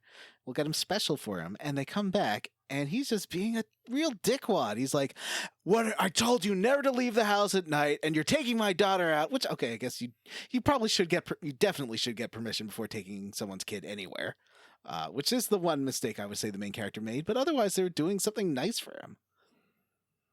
And he just flips out, and I didn't have the courage to explain what really happened, which I felt very bad about. So Nanako ran upstairs, super upset, and I was like, dude, what are you doing? He's like, well, I just don't feel like I can be a dad for her because my wife died. I think I'm gonna have to quit. I can just quit, right? I can just walk away from this. Right. That's where this is heading. You're her dad. Although I think there was like an aggressive one of like, no, you need to be your father, which I couldn't choose because I don't have enough courage. Yeah. So I did have to like, I think I kind of had to give a wishy-washy answer. I didn't like that. Have any of you got that far with this one? Yeah. Yeah. I've gotten Mhm. up to, where am I at with Dojima? I don't know. I think I'm like 4 or 5 ranks with Dojima and maybe less with Nanako because she's annoying and I don't like spending time with her. I did get him to like open up a little bit about how he feels nervous about being a dad, and that's where I lectured him on like, hey, yeah, but you still gotta. Yeah, you're still a dad, bro. But I'm really like, this isn't something we've ever really covered in games before that we've talked about. I really like it. Like, I think I don't think the leaving your daughter alone all day part is relatable, at least in North America, but the rest of it I think is a really interesting and well observed story, even if Dojima is kind of an asshole. Mm-hmm. Yeah, we established that she's like 6, right? Yeah. Yep. Like, Mm-hmm. I don't know what it's like in Japan, but it's definitely just straight up illegal to leave your kid alone all the time in America at 6 years old. Yeah. Bet she can make fried eggs. Great. Vanessa, what social link do you want to talk about?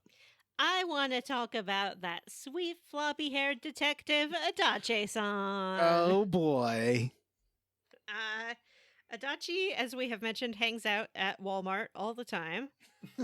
He's mostly there on Fridays, actually. I think he's not there every day. But you can go talk to him, and he essentially says that he is hiding from your uncle because your uncle just berates him and tells him he's stupid and throws things at him. And you can sort of commiserate with him, and he tells you that he lives alone and he's not a really good cook, but he is being bedeviled by an older woman. By a Oh. much older woman. Oh, are you And- saying this is a grandma? She's a grandma, Oh. and she is gonna get herself a piece of that sweet floppy Oh, I don't think haired that's really the Adachi. scenario, dear. No, it's not really the scenario. There's this old woman who lives near him and found out that he has the same first name as her son, and so is always trying to like feed him, but he doesn't really like her food. So she walks by and he hides behind you at one point. And then another time she comes up and he's like, I am interviewing this boy for police work. And she's just like, you work so hard. You're such a Aw. good boy, Toru. And he's like, oh my God. But he explains like it's part of my job to be nice to the public. But as he gets to know him, he sort of reveals that his parents weren't really affectionate. They just wanted him to get good grades and succeed in life. So he says he doesn't really know how to deal with this kind of overly familiar caring. Aw, and she's like bringing him food to the station and stuff. Yeah, she brings him food all the time. It's always the same thing, apparently, and he does not like it. So eventually you can offer to cook for him, and he's like, really? Okay. I'd rather have a cute girl cook for me, but whatever. I'll take what I can get. And I'm like, yeah, you will. But he goes and he We are hangs getting out. canceled. He hangs out with you and Nanako, and he does magic tricks for Nanako and helps her with her homework. Although he sort of encourages her to take shortcuts. Like he's like, you could just read the summary on the back of the book and then write your book report. But he likes doing it, and at one point Nanako's like, I need an adult to, make a mark that I did this. And so he's like, oh, cool, I'm going to draw like a really cool flower. And he draws it on her homework, and then he looks at you and he's like, do you have any homework you need a flower drawn on? And you're like, no. And he's like, oh. He's disappointed. I like Adachi. Yeah. So he's hapless, but he's doing his best. Really the Brian David Gilbert of the Inaba police force. I still say he's the Randy Disher, but since none of you watch Monk, you don't know what I'm talking about. Oh boy. Matt, what social links do you Hey. want to talk about? I joined the drama club. The I drama didn't. club has a social link with a young lady named Yumi, and she is going to become my friend, which is really exciting.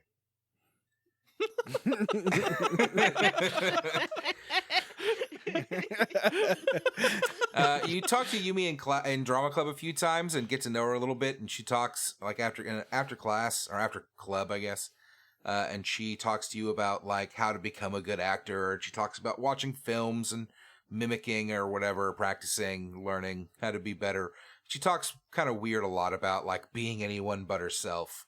And then eventually she stops showing up for drama club, and you overhear that she's at the hospital. So you decide Oh, no. to make the choice that Matthew, when it happened, I remarked to myself, the game says, like, you decide you're going to go check the hospital to see if Yumi's there. And I was like, no, I didn't decide that. You can't tell me that I decided that. I would not decide that, game. You can't make me decide that, but it did. And you learn that her father is ill in the hospital, and she's angry because her father left her and her mother alone and married some girlfriend. And now that he's dying, he's come back to beg forgiveness, and he wants his ex-wife to take care of him while he dies. And Yumi's really mad about it. She doesn't want anything to do with him. What trash? I don't blame her. And eventually, the mother decides to go ahead and take care of the dying father and gets hospitalized herself for exhaustion because she's working all day and taking care of dying ex-husband all night. And you kind of tell her, to take some time for yourself and don't quit your dreams because she's thinking about quitting drama because she won't have time. She's going to have to start pitching in maybe, and she's not happy.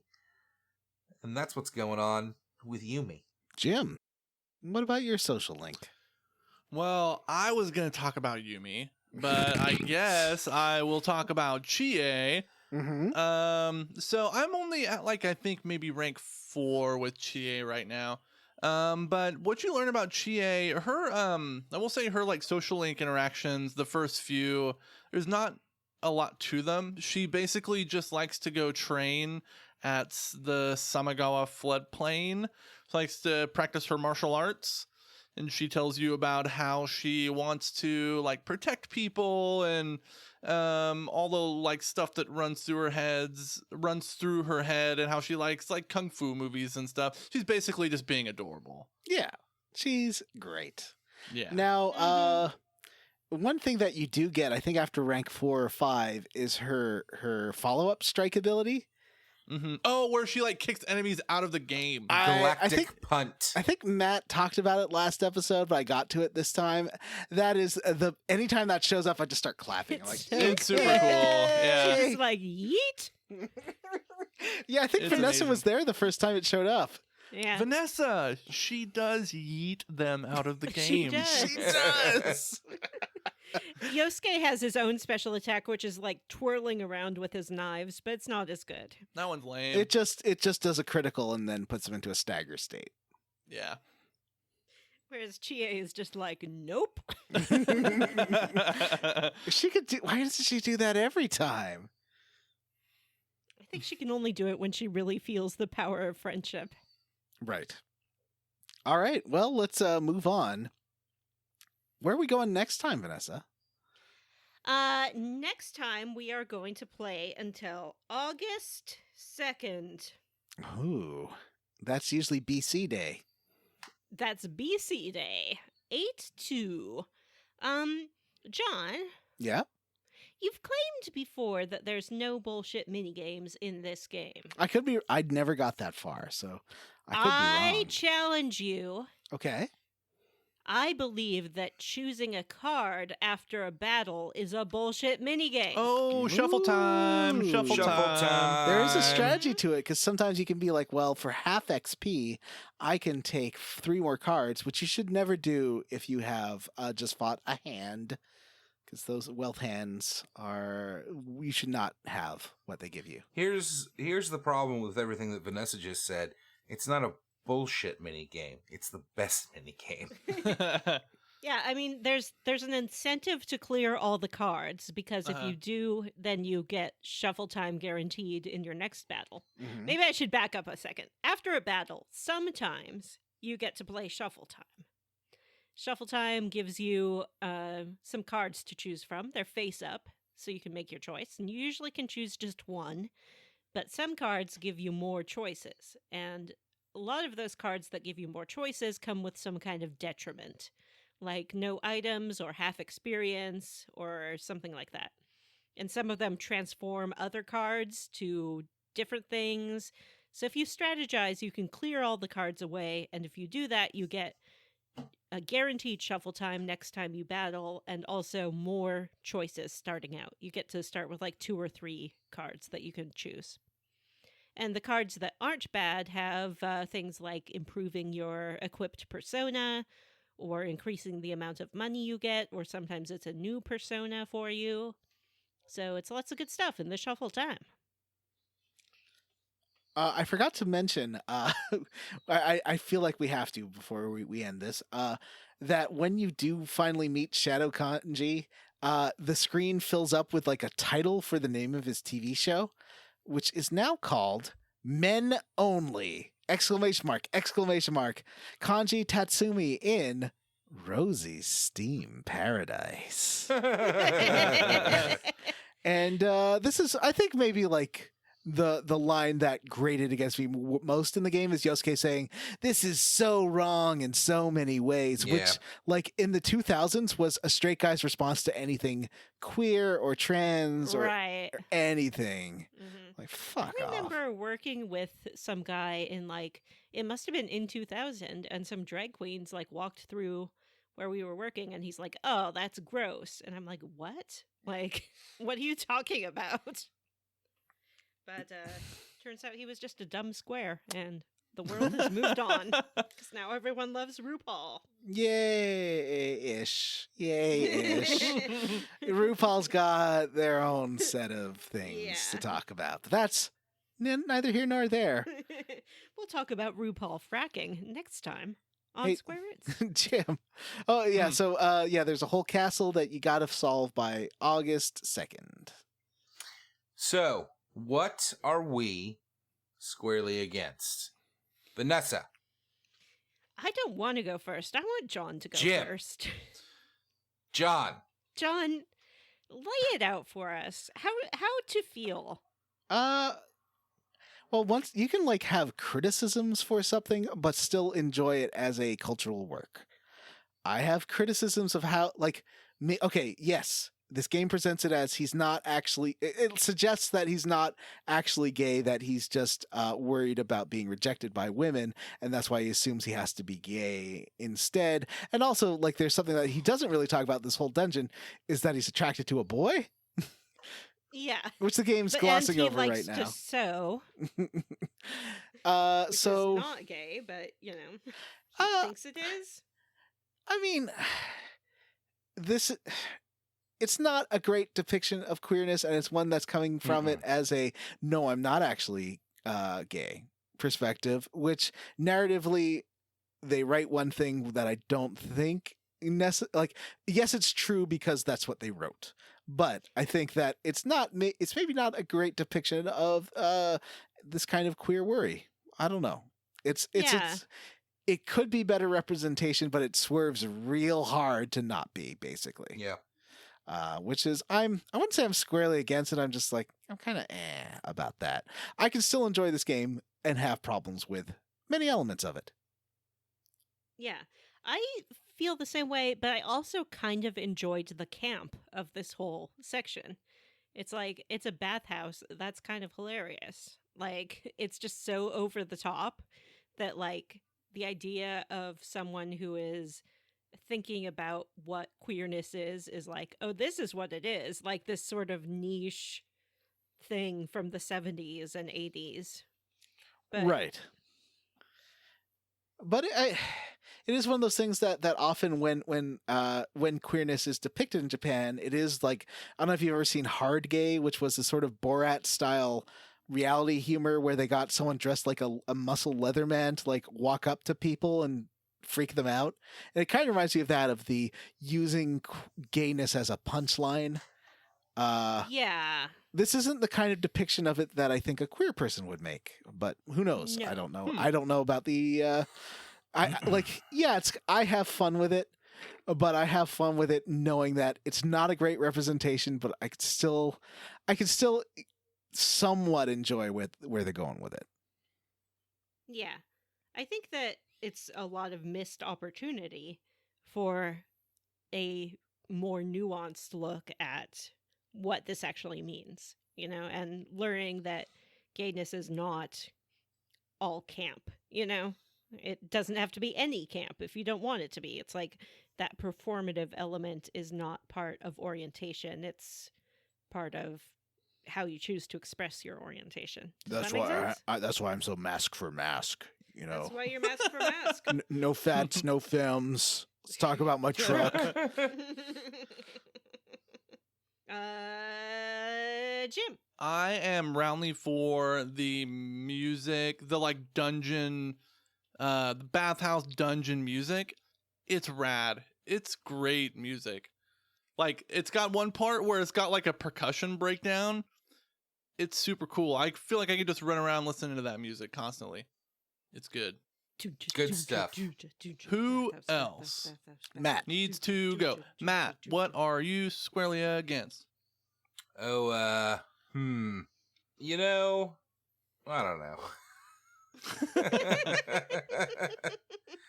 This is a rough dungeon, and but I'm still roundly for this game. It could have been a lot worse than it was. It wasn't great. I know that's not a very great way Put to that look on the at box, it, but, man. I mean, Could have been worse. presently not as disgusted as I was afraid I was going to be. You know, squarely against having to deal with that.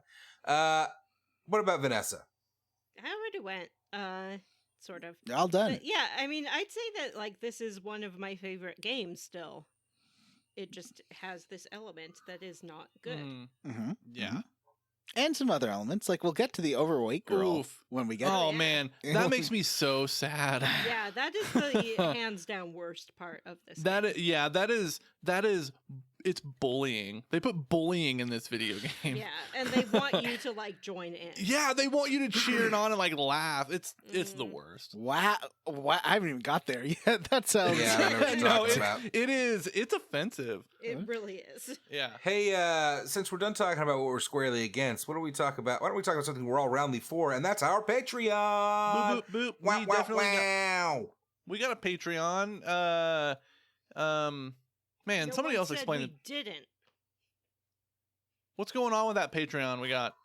Well, we're doing an episode that we're recording this weekend where now that we've hit 30 games, we're going to take a look back and rank them. Do a revised ranking. What's our number 1? What's our number 30?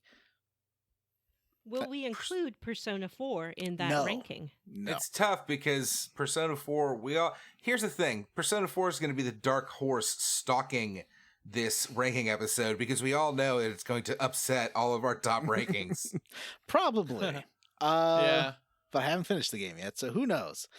And also, Jim, what was your other? I know we asked you a couple times. We talked about doing a live episode. Oh, right. Yeah, we're going to record it live Yeah. on Zoom. So this is already out by the time you're listening to this episode, but we'll put it in the Facebook group. I think that'll be super fun. We should find something really fun to do a bonus episode on. For next week? Fun.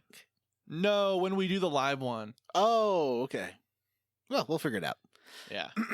Also, so that's for $3, you get access to our bonus episodes.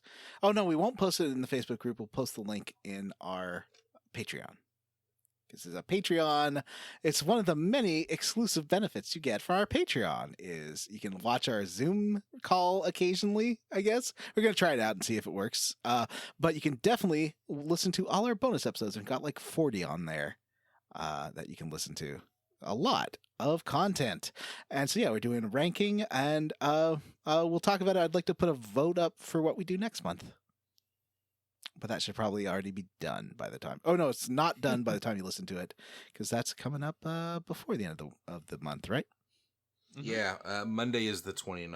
Yeah. So, yeah, we'll go check in and there should be a little vote for you in the Patreon. All right. Well, cool. one Oh of yeah, the for benefits- $5. For $5. That's the $5 tier gets to vote.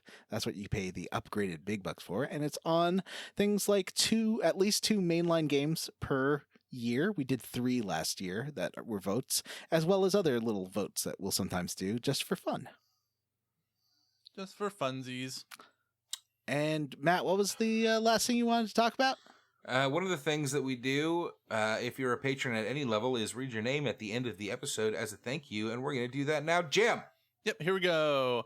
David Green, Andy Crossett, Sexy Grandma's Boy Toy Is, Stu Skeel, Sean Gonzalez, Grayson, Captain Awesome, Robert J. Defendi, Sam Harrison, Brady A. Berman, Mary Queen of Scoffs, Justin Ham, Patrick W. Bears, Amanda Douglas, Citra C., Race Jenkins, Paul Bursch, Jordan McNeil, Galendo, Tracy Tanoff, Sling Thing Ping Ringy Dingy, Matthew Casterline, Florian Jonas Kramer, Saving Sid, Alexander Jokic, Armin Hammer, Matthew Newland, Ashley T, Chris Ryan, What Can I Do for Nuge, Hudson Roth, Akupo Coffee, Reddit is Harold Lauder, Jameson, and Sergeant Spaghetti. Sergeant We'd also like to thank PJNs, Isaac Wright, Ward Childress, Ari Kupovara, Gage Lacarite, Lasharite, That's good. Yeah, that's good. Gage Kryptonite, Beaglesaurus needs your help to stop the terror that is Zachary Fire Ant Harbison, Sean Walsh, Aaron Bachman, Andrew, Miguel Torres, Andy Smith, Joshua Bennett, Chris Penyak, Devin Sloan, Stephen Paget, Bree Girth, Chris Wilder, Tom, Bobby Midkip 2 Golden, Michael Crawford, Andre Rivera, David Shook, Vanessa's actual mom, Knopford, Metal Gear Solid 1 in 2021. That's not an RPG. All Alona in the Time of Corona, Andy M., the Phantom Scofflaws of the Opera, T-Bumpkins, Cyril the Wolf, Alex Bear Pun Dulard, Rising Hopper, and Cake Ninja. Ketakai as God made her. Christian Go, Mitchell Jarman, Ethan G. Pearson, Kevin Walter, Tyler Petty, Persona, DeJethro, Attack and Dethrone God because Kanji needs a weapon upgrade. That one guy. Ross Hartley, Robert T., Adam Zimmerman, Justin Rash, Ryan Miller, Wonderswan, Teddy is a garbage monster, only good for nightmares. Yes. Jake Dickerson, George Brady, oh my god, what is this game? Randy Pierce, Joseph, Jonathan Ellsworth, Chie, Brian Kidd, G. Bailey, Christopher Highness, not another scripted Ebenezer Scrooge bit, Andy Best, Chief Hazard built Tracy, Samu Mitchell, Wedge Coon, and Every Day is Great at your square roots. Dr. Fine, say everyone's name, mostly rational person, Nathan Poirot, William Westgard, Hexagon, you make Sulk sad, Robert M. Pullum, Ben Davis, Mr. Mallard, Andrew Leinart, James Hostetler, Eric Garvey, Aaron Little, Jared Collins, Still Just Cow, Rusty Kamada, Wash in the Wind, Lyriel of the Claire, Eunice's mom, Scrumpy Baggins, Grey Code, Vanessa's fourth mom, Ron, Kenny Sloth, Cameron Shoei, Sean, Jonathan Smith, the pen was mighty indeed. Thou art I, and I am thou. Thou should be blessed when creating personas of the square roots arcana. Kiva Moser.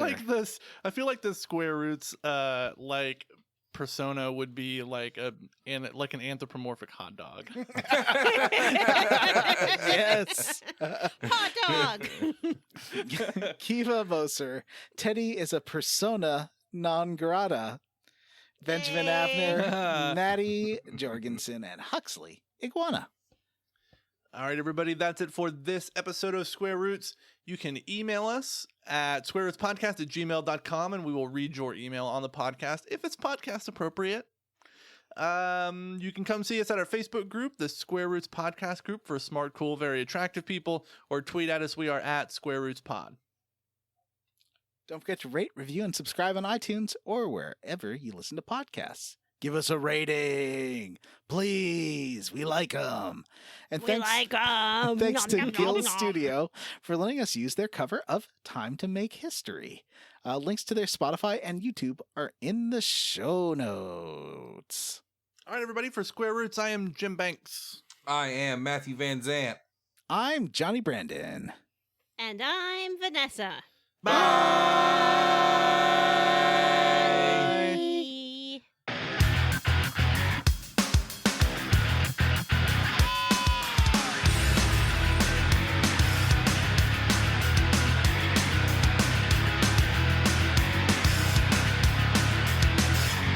It's a war out there every day.